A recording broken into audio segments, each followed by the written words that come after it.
ایک تو معذرت کہ مجھے بڑا افسوس ہوتا ہے ان لوگوں پہ، ان علماء پہ بھی، وہ آپ ہوں یا کوئی اور ہوں، کہ جو یوٹیوبرز، جو فیمس لوگ انٹرویوز کرتے ہیں علماء دین کے تو مذہبی پیشواؤں کے، میں نے اکثر نوٹ کیا ہے کہ ایک دن پہلے وہ کسی ناچنے والے کا انٹرویو کر رہے ہوتے ہیں، اگلے دن وہ کسی عالم کے پاس پہنچے ہوتے ہیں۔ مجھے تکلیف ہوتی ہے کہ ان علماء کو پہلے اسے یہ کہنا چاہیے اس یوٹیوبر کو کہ یار پہلے اپنے جو چینل پہ یہ مواد ہے غلط تھا، تم نے پرانے دور میں کیا ہوا ہے فیمس ہونے کے لیے، وہ کم از کم ڈیلیٹ کر دو۔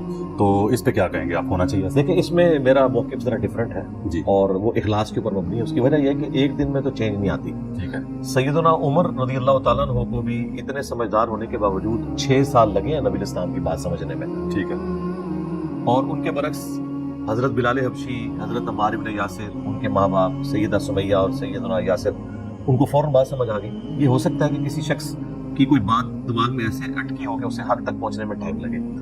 میرا موقف یہ ہے کہ اگر کوئی اس قسم کے انٹرویو کرتا ہے ایسے لوگوں کے، اس کے بعد دینی لوگوں کے پاس بھی جاتا ہے، دینی لوگوں کا کام ہے کہ وہ انہیں دین بتائیں جو صحیح دین ہے، اور پھر پیار محبت سے انہیں اس کے اوپر کنونس کریں کہ وہ اپنے قبلے کو درست کریں۔ ایک دن میں یہ تبدیلی نہیں آ سکتی۔ یہ اسی طریقے سے ہے کہ ایک شخص جو اچانک مذہبی ہو جاتا ہے، اسے خوف خدا لاحق ہوا، اس نے شادی تو ایک ماڈرن لڑکی کے ساتھ کی تھی، اب وہ آتے ہی کہ آج کے بعد تو نے آج سے ہی پردہ شروع کر دینا ہے، آج سے تو نے برقع پہننا ہے، ادروائز تو میری بیوی نہیں، تو یہ تو ظلم پہ مبنی ہے، اسے ٹائم دیں۔ یہ میرا سوچنے کا اینگل ہے۔ ہم یہاں پہ جو بھی پوڈ کاسٹ کے لیے آتے ہیں، ہم بلا تفریق انہیں پوڈ کاسٹ دیتے ہیں۔ ہم یہ چاہتے ہیں کہ ہر شخص کے پلیٹ فارم سے دین کی بات پہنچے۔ آپ کی بھی آڈینس ہے، بات سنیں میں آپ کی بات سے اتفاق کرتا ہوں سر، لیکن علی بھائی میں یہ کہنا چاہ رہا ہوں کہ میں علماء تو ہیں نا کہ وہ نہ اسٹڈی کرتے ہیں۔ میں ایک چھوٹا سا مطلب یوٹیوبر تھا، اب تو چلو تھوڑی 4 لوگ جانتے ہوں گے نا، تو با خدا جس یوٹیوبر نے مجھ سے رابطہ کیا نا کبھی انٹرویو کے لیے، تو میں نے اس سے سب سے پہلے پوچھا کہ اپنا چینل دکھاؤ، تم کیا کر رہے ہو اپنے چینل پہ، کن چیزوں کی تم نے زندگی میں پروموشن کی ہے، کن چیزوں کو ہائی لائٹ کر رہے ہو معاشرے میں، کن چیزوں کے خلاف بولتے ہو، پھر میں تمہیں انٹرویو دوں گا۔ تو یہ اللہ نے شاید پھر عقل مجھے تھوڑی جلدی دے دی ہے کہہ لیں، لیکن میں یہ کہنا چاہ رہا ہوں کہ علی بھائی یہ نہیں ہے کہ آپ نے بیچ میں ایک فرقہ بولا کہ اچانک مذہبی ہو گیا کوئی، ٹھیک ہے، تو اس کو بھی سمجھانے کے لیے ٹائم لگے گا، لیکن مسئلہ اچانک مذہبی ہونے کا نہیں ہے جو علماء کا انٹرویو لینے چلے جاتے ہیں۔ نہیں نہیں نہیں سر، وہ اگلے دن پھر کسی ناچنے والے کا کر رہے ہوتے ہیں، وہ پھر آ جاتا ہے ویوز کا چکر۔ میں تو یہی سمجھوں گا۔ ٹھیک ہے، آپ کی بات کافی حد تک درست ہے، لیکن میری کوشش یہ ہے کہ ہم اس سے ذہن رکھیں اور دعا کریں کہ اللہ تعالیٰ کسی کو ہدایت دے۔ اگر وہ دین کی طرف آنا چاہتا ہے تو اس سے ہمیں ہیلپ آؤٹ کرنا چاہیے۔ آپ دیکھیں جنید جمشید رحمہ اللہ تعالیٰ، انہوں نے 2-3 دفعہ توبہ کی، پھر ٹوٹی، پھر کی، پھر الٹیمیٹلی اللہ تعالیٰ نے انہیں استقامت دے دی۔ ہو سکتا ہے کہ ان کو بھی استقامت مل جائے، لیکن آپ کی بات بالکل درست ہے کہ میجورٹی ان میں سے ویوز کے لیے کرتے ہیں اور وہ کسی حد تک جا سکتے ہیں۔ میرے پاس بھی اس قسم کے لوگ آئے ہیں، مجھے پتا ہے کہ ظاہر ہے کہ میں ایک دین کے حوالے سے ایک پلیٹ فارم تو ہے، لیکن پریکٹیکلی اس وقت ایک سیلیبریٹی بھی بن چکا ہوں، اور لوگ یہاں سے فیم حاصل کر کے بعد میں اپنا یوٹیوب چینل چلانا شروع کر دیتے ہیں اور دین کو وہ پش دکھاتے ہیں۔ لیکن ہم کیا کریں، قانون تو اندھا ہے ہمارے پاس۔ جو بھی دین کے لیے آتا ہے، میں کہتا ہوں چلے میں کسی بہانے سے کوئی دین کے لیے آیا، میں دین اس کو بتاؤں۔ ہاں، دوسری یا تیسری بار اگر وہ آتا ہے تو پھر میں اس سے پہلے باقی لوگوں کو پریفر کروں کہ جو لوگ ابھی یہاں پہ نہیں آئے اور انہیں پوڈ کاسٹ دوں، تاکہ ان کے پلیٹ فارم سے بھی ہو سکتا ہے ان میں سے بھی کوئی خیر نکل آئے۔ سر معاشرے میں بڑا ٹرینڈ ہے ایک کہ کسی بندے سے کہو نا، میں نے بہت تجربہ کیا زندگی میں، آبزرویشن ہی ساری زندگی کیا اور کام کوئی نہیں کیا میں نے، فضول لوگ کہتے ہیں کام ہے، کہ جس سے کہو نا یار تم 5 وقت کی نماز بھی پڑھتے ہو، وہ فلاں غلط کام بھی کرتے ہو، تم وہ مطلب مرچوں میں پاؤڈر بھی ملا رہے ہو، فلاں کام بھی کرتے، تو جواب پتا اکثر یار نماز اپنی جگہ پہ، وہ کام اپنی جگہ پہ۔ اس کا ذرا قوم کو بتائیں کہ یہ کیا مطلب فارمولہ طے ہو گیا ہمارے معاشرے میں۔ ان کو یہ بتانا چاہیے کہ رزق حلال کے حوالے سے اکاؤنٹیبلٹی کرنے والا بھی خدا وہی ہے جس خدا نے آپ کو 5 وقت نماز کا حکم دیا ہے۔ یہ نہیں ہے کہ نمازوں کا خدا اور ہے، روزوں کا خدا اور ہے، رزق حلال کا خدا اور ہے۔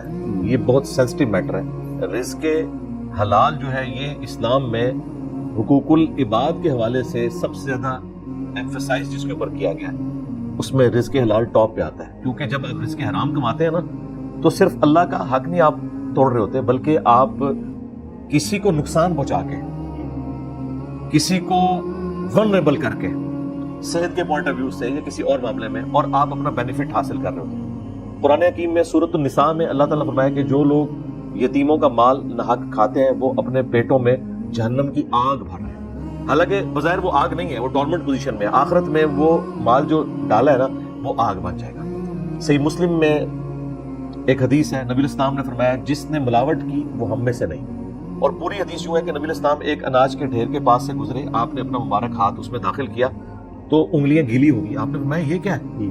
اس نے کہا یا رسول اللہ رات کو ہلکی سی بارش ہوئی تھی تو پانی اس کے اندر چلا گیا، اوپر سے یہ خشک ہے لیکن اندر سے گیلا ہے، تو آپ نے فرمایا تم نے یہ گیلے والا پورشن اوپر کیوں نہیں کیا کہ لوگ اس کے عیب کے اوپر مطلع ہوتے؟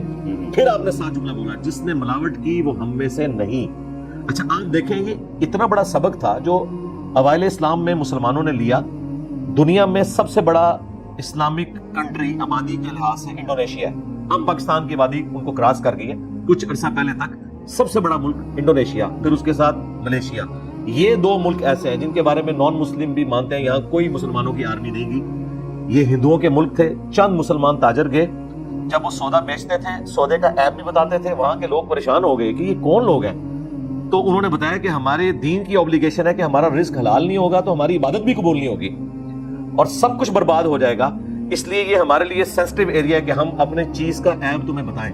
وہ اتنے امپریس ہوئے کہ وہ پورے ملک آپ کو مسلمان نظر آ رہے ہیں، اور دنیا میں نمبر 1 پریکٹسنگ مسلمان اگر کسی ملک میں ہے نا تو انڈونیشیا اور ملیشیا کے مسلمان ہیں۔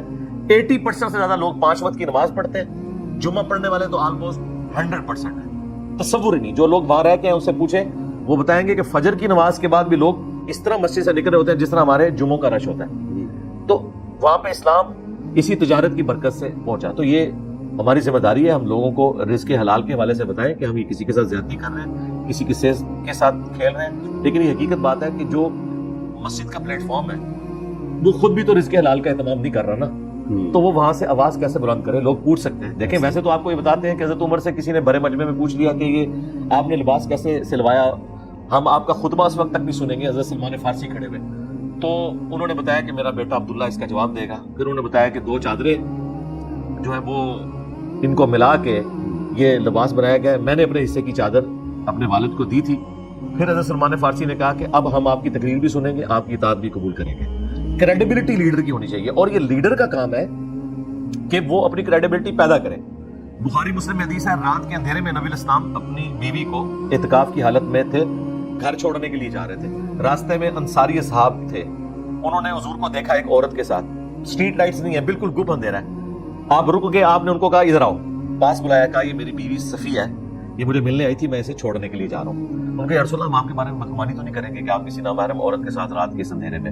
تو نبی الاسلام نے فرمایا کہ شیطان انسان کے جسم میں خون کی طرح دوڑتا ہے، تو میں نے یہ ضروری سمجھا کہ تمہیں کلیریفائی کروں۔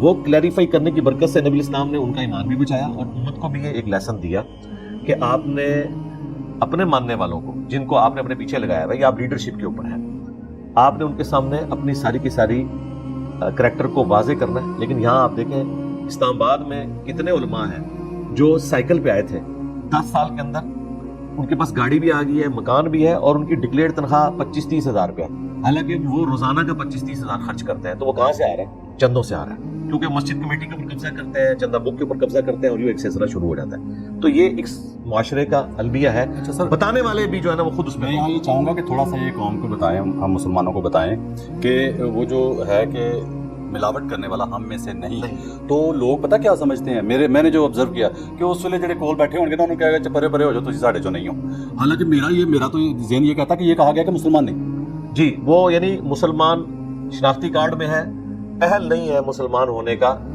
یہی بات نبی الاسلام نے نکاح کے بارے میں فرمائی بخاری مسلم میں، من رغب عن سنتی فلیس منی، جس نے میری سنت سے اعراض کیا وہ ہم سے نہیں۔ یہ عرب کا ایک محاورہ تھا، بولا جاتا تھا کہ میں اسے اعلان برات کرتا ہوں۔ دوسری طرف یہی امت رسول اللہ کی شفاعت کی امیدوار ہے۔ جب نبی الاسلام دنیا میں بتا کے جا رہے ہیں کہ جس نے یہ کام کیا وہ مجھ سے نہیں ہے، تو کس منہ سے قیامت والے دن نبی الاسلام سے شفاعت کی ریکویسٹ کریں گے؟ ایسے لوگوں کی تو شکایت ہی لگے گی نا۔ بخاری مسلم میں حدیث ہے، دیکھو میں نے اللہ کا پیغام تم تک پہنچا دیا کہ تم نے مال غنیمت میں خرد بد نہیں کرنی، زکوٰۃ ادا کرنی ہے، اپنے جانوروں کی بھی زکوٰۃ ادا کرنی ہے۔ ایسا نہ ہو کہ کسی کی گردن پہ قیامت کے دن اس کا اونٹ سوار ہو جس کی اس نے زکوٰۃ نہیں دی، جو ایک تھریشولڈ پوائنٹ کو 5 اونٹ جب ہو جائے تو اس پہ زکوٰۃ ہے، اور وہ چیخ کے مجھے کہہ رہا ہو کہ اغثنی یا رسول اللہ میری مدد کرے، میں نے تمہارے کچھ کام نہیں آنا، میں نے دنیا میں بتا دیا تھا۔ پھر کہیں ایسا نہ ہو کہ کسی پہ اس کی گائے سوار ہو، بکری سوار ہو جس کی زکوٰۃ اس نے دنیا میں نہیں دی، میں نے دنیا میں تمہیں بتا دیا تھا، اب اللہ کے حضور میں تمہارے کچھ کام نہیں آؤں گا۔ نبی الاسلام یعنی بڑے اسٹریٹ فارورڈ تھے, انہوں نے یہ چیزیں کھول کھول کر بیان کی ہیں. امت کو یہ جو کہانی کسی نے پڑھا دی ہے نا کہ آپ جو مرضی کریں, جو کچھ بھی ہے تیرے محبوب کی امت سے ہے, محبوب نے تو شکایت لگانی ہے.